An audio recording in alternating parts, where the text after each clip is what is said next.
Hello viewers, this is news presenter Samia Sarkar. Thank you for watching Aparad Conte. Thank you. মাদকের বিরুদ্ধে শরীফ মৃধার জিহাদ ঘোষণা। Hello viewers, আসসালামু আলাইকুম। আমি সামিয়া সরকার। আপনারা দেখছেন অপরাধ কণ্ঠ। সাথেই থাকুন। নরসিংদী জেলা মাদক বিরোধী আন্দোলনের অগ্রনায়ক তারুণের অহংকার শরীফ মৃধার নেতৃত্বে এবার নরসিংদীকে সম্পূর্ণ মাদকযুক্ত করার কঠোর হুঁশিয়ারি উচ্চারণ করা হয়েছে। মাদক চক্রের বিরুদ্ধে সরাসরি জিহাদ ঘোষণা করে তিনি সাফ জানিয়ে দিয়েছেন, নরসিংদীতে মাদক ব্যবসায়ীদের কোনো ঠাঁই হবে না। মাদক কারবারিদের উদ্দেশ্যে চরম হুঁশিয়ারি দিয়ে শরীফ মৃধা বলেন, মাদক ব্যবসায়ীরা হয় নরসিংদী ছেড়ে পালিয়ে যান, না হয় পুলিশের কাছে আত্মসমর্পণ করুন। আপনাদের কোনো রেহাই নেই। নরসিংদীর প্রতিটি পাড়ামহল্লায় মাদক বিরোধী অভিযান অব্যাহত থাকবে। কোনো অবস্থাতেই এখানে মাদক বিক্রি করতে দেওয়া হবে না। তিনি আরও সতর্ক করেন যে, মাদক ব্যবসায়ী যত প্রভাবশালী হোক না কেন, তাদের অবিলম্বে এই অন্ধকার পথ ছেড়ে স্বাভাবিক জীবনে ফিরে আসতে হবে। লাইসেন্সের দোহাই দিয়ে কোনো শিক্ষার্থী বা যুব সমাজের কাছে মাদক বিক্রি করা যাবে না। লাইসেন্সধারীরা যেন শুধু নিয়ম মেনে নির্দিষ্ট ব্যক্তিদের কাছেই তা সীমাবদ্ধ রাখেন।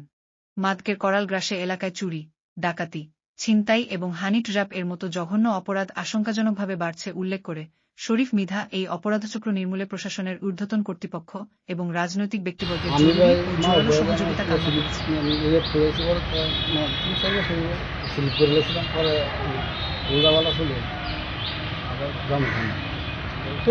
মাল খাও, তাহলে তোমরা কোনো ঘরে মাল আনো না?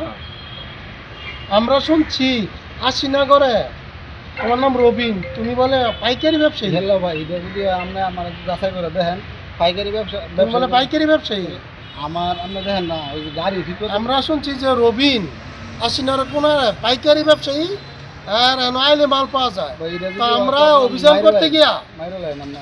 করতে গিয়া আইসা রবিনটা হাতে নাতে এই 5টা বড়ি, কত কিছু টাকা আর এই 2টা রামদাও পাইছি।